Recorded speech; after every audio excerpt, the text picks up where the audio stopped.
4 días posterior a la aplicación hasta en el 75% de los casos. La infección de tejidos blandos se presenta del 11 al 30% de los casos. La lesión renal aguda es una complicación frecuente, pues no tan frecuente, pero con alta mortalidad, hasta en el 38% de los casos. El síndrome compartimental hasta en un 7%, no es tan común, pero sí lleva mucho riesgo de complicaciones. Sangrado del sistema nervioso central en el 3% de la población y suele ser fatal. Y otras complicaciones como el derrame pleural, el aborto, la muerte fatal o el abruptio de placenta se pueden presentar con una proporción o una incidencia menos del 1%. Para la enfermedad del suero, que es una reacción adversa tardía secundaria a la administración del antiveneno, es una reacción de hipersensibilidad tipo 3 causada por la formación y depósito de complejos autoinmunes, como veíamos anteriormente. Se puede manifestar desde los 3 días hasta 25 días después de la administración del suero.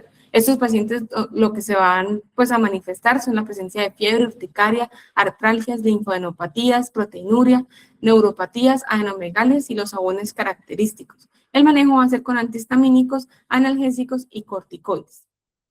En cuanto a la antibiótico-terapia, es muy usual en algunos casos encontrar médicos o personal de salud que indica la dosis del antibiótico en cuanto a accidente ofídico, y lo que nos dice la literatura y la evidencia es que los antibióticos de forma profiláctica no están indicados, ya que no disminuye la frecuencia de complicaciones y este uso innecesario puede ocultar signos clínicos de progresión de este accidente ofídico o puede conferirle al paciente un riesgo de resistencia bacteriana. Por lo que donde sí están indicados es la evidencia clínica de una infección local, la necrosis tisular o que el paciente presente heridas manipuladas previamente. El esquema de elección en Colombia es clindamicina y ciprofloxacina y recordar siempre la toma de cultivos para guiar, dependiendo de los hallazgos y del aislamiento, la terapia antibiótica. Los principales microorganismos aislados aquí en Colombia, esto es una tabla de Otero, que es uno de los principales investigadores en accidente ofídico, es un poquito vieja, del 2002, pero lo que se ha aislado en la boca de las serpientes y en las heridas de nuestros pacientes es principalmente Morganella morgani, Proteus redgeri, Aeromonas hydrophila, Staphylococcus aureus, Klebsiella y Enterobacter cloacae. Dependiendo pues de dónde estamos localizados, de la resistencia intrínseca de la institución o de la población donde estamos nosotros haciendo el tratamiento, vamos a tener diferentes tipos de sensibilidad antimicrobiana, por lo que siempre es importante la toma de los cultivos. Las infecciones de tejidos blandos, como decíamos anteriormente, es una complicación frecuente que se presenta 72 horas posterior a la mordedura. El drenaje de las flictenas es muy controvertido. Existe literatura que dice que las flictenas en pacientes de forma inicial deben ser drenadas para evitar la propagación del veneno, ya que se ha aislado veneno dentro de ese líquido que contienen pues estas ampollas en los pacientes con accidente ofídico. Sin embargo, en un estudio más reciente de este año, realizado por cirujanos de trauma en Australia, lo que nos dice es que no se debe drenar las flictenas en pacientes con accidente ofídico de forma rutinaria, solamente si presenta una inminencia de ruptura o si son muy molestas, ya que esto aumenta el riesgo de infección en este tipo de lesiones. El síndrome compartimental creemos que es una complicación frecuente, sin embargo, lo que nos dice la literatura y la evidencia es que solamente se presentan hasta en el 3% de la población. Clínicamente lo podemos identificar como la diferencia del perímetro de la extremidad comprometida mayor a 4 centímetros respecto a la contralateral y la presencia de dos de las siguientes manifestaciones, como lo es la pérdida de pulso, las parestesias, la frialdad, el dolor, el aumento de la presión y la palidez. Sin embargo, lo que dice la literatura es que no debemos solamente fiarnos del examen físico del paciente, ya que per se el paciente va a presentar signos de edema, inflamación, por lo que puede hacer un error diagnóstico las manifestaciones solamente clínicas. Se debe hacer una medición de la presión intracompartimental, que esta debe estar mayor a 30 a 40 milímetros de mercurio tras la neutralización del veneno.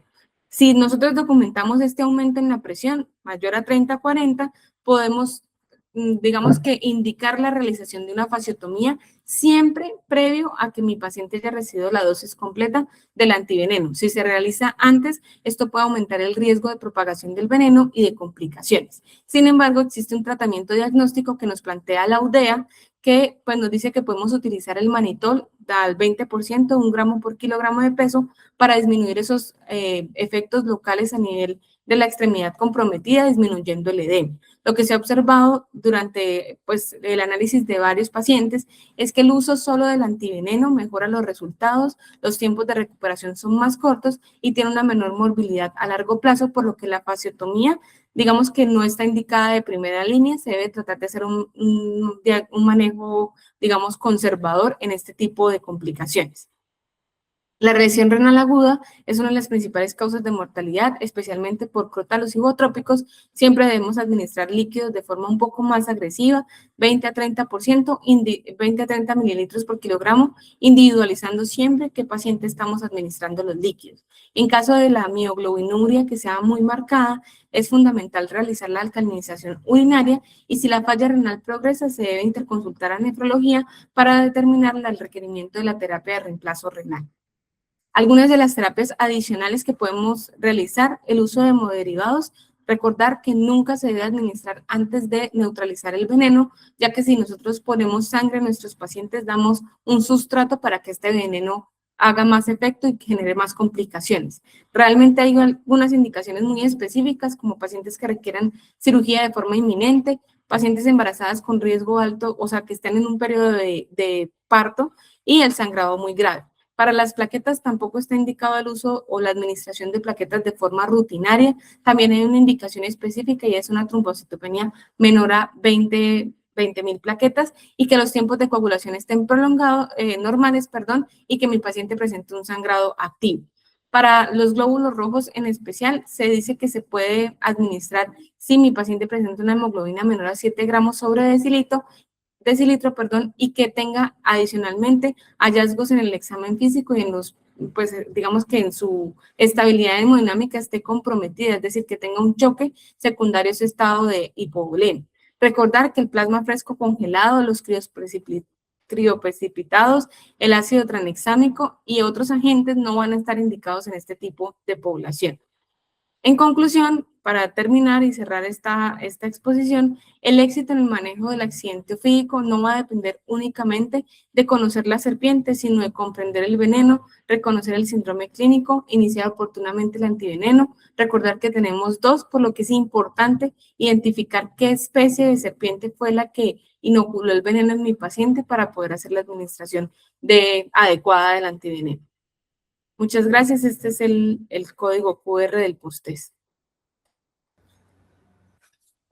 Doctora María Paula, muchas gracias. Doc, algo así rápido que quiero que dejemos como claro en para el auditorio y para todos los asistentes, y tiene que ver con, bien lo dijiste, el uso de los antivenenos, una vez identificado pues a qué familia y cuál de estos dos tipos es que voy a utilizar, a la hora de enfrentarnos a una paciente gestante o a un paciente pediátrico. No tiene que ver con la dosificación típica que nosotros estaríamos pensando, ¿cierto? Como el fármaco típico para un niño, no es por su peso, tiene que ver específicamente y aún en esas condiciones por la severidad del cuadro en el caso del botrófico, o si le identifiqué pues que era por el Lipidae, pues bueno, sí, le daremos los 5 frascos por nuestra región como lo mencionaste, ¿cierto? Sí, sí, señor. La dosis no varía dependiendo de la edad ni del peso, es la misma dosis independientemente.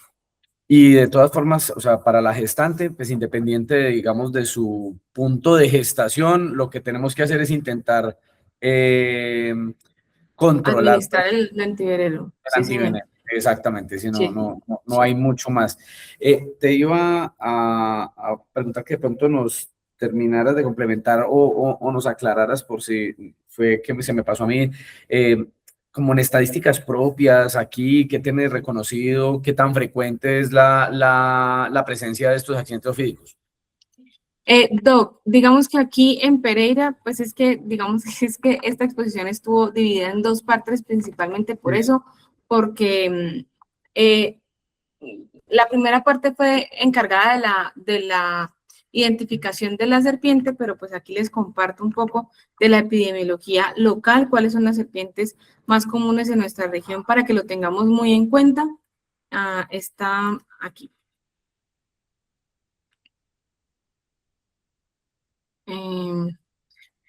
Esto es en Risaralda. Para el 2025 se María documentaron no se 60. está, buenos días, María no se está Bueno, viendo la pantalla. O sea, no Ay, se está viendo lo que estás proyectando, se sigue viendo el punto. perdón. Puedes cerrar la Voy, voy, voy. anterior y que quede solo uno. Listo, listo, listo. Mm, Ahí ya la ven. Ahora, gracias, Doc. Listo.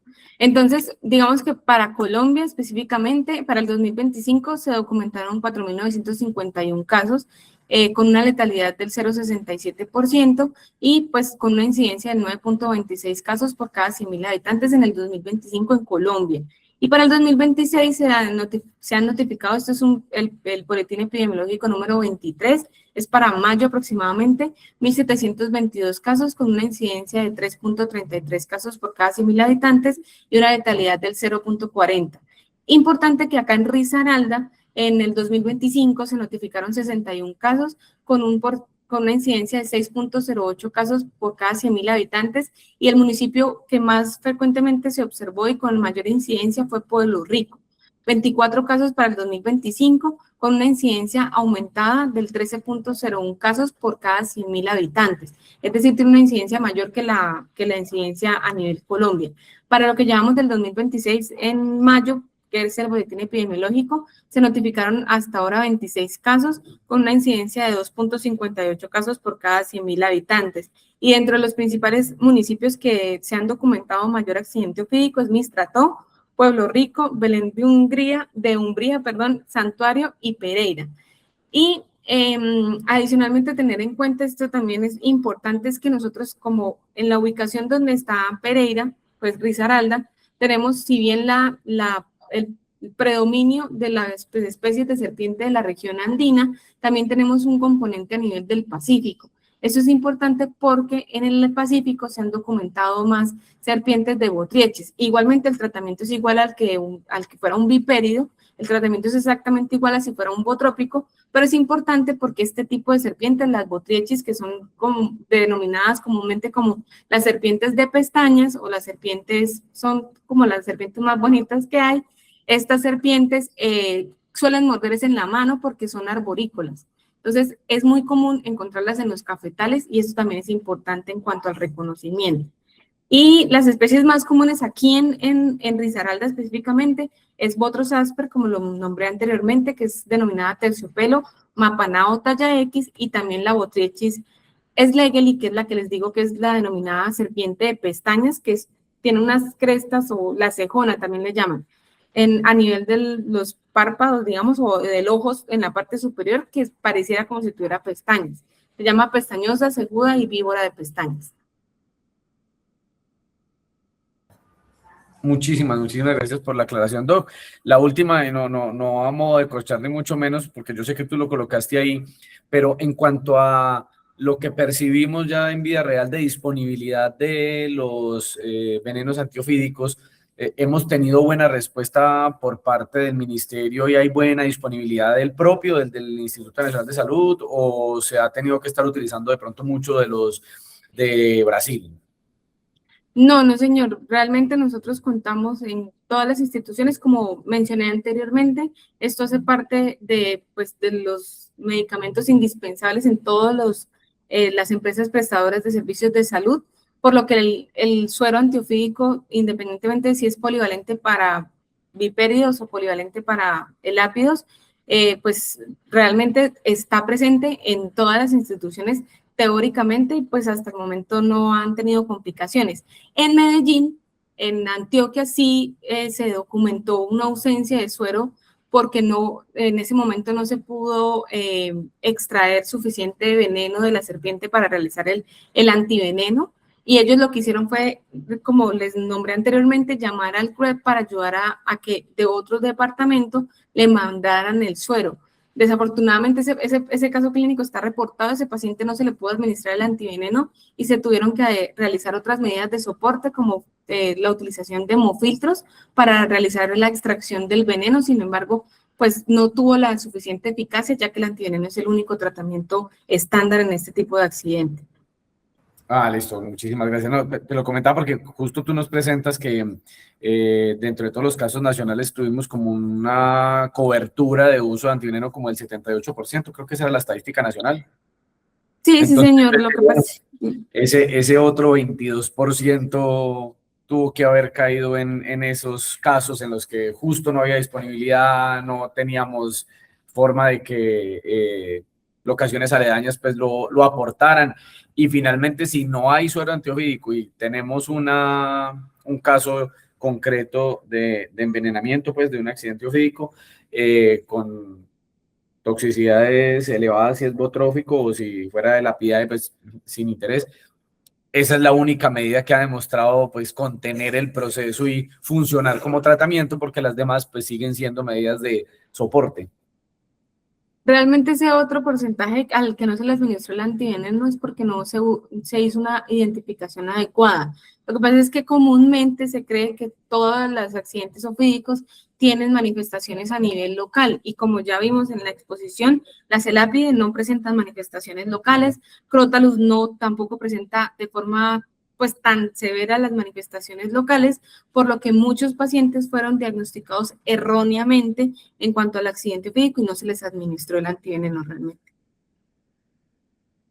Por eso es importante. Perfecto, perfecto. Muchísimas gracias por las aclaraciones, por la ilustración en este tema de forma detallada y ajustado pues a nuestra realidad. Al auditorio, muchas gracias por la asistencia. Tuvimos un pico entre 48 y 50 personas finalmente conectadas una vez ya había empezado esta disertación. Estaremos pendientes de encontrarnos en una nueva gran sesión el próximo viernes y bueno, los invitamos a que todo lo que podamos aprendido hoy pues lo pongamos en práctica en nuestras instituciones. Nuevamente muy agradecido con la doctora María Paula por la exposición y la calidad de la presentación de este tema y bueno, como siempre decimos, cuídense ustedes, cuiden a los suyos y por encima de todo vivan bien. Feliz día. Muchísimas gracias por el espacio, que estén muy bien y muchas gracias. Feliz día. Gracias, María. Feliz día para todos. Gracias, dos. Gracias. Gracias, doctora Camila. Gracias, doctora María Paula. Gracias, jefe, que estés muy bien. Feliz día. Muchas gracias a todos. Que estén muy bien. Chao, Doc. Chao.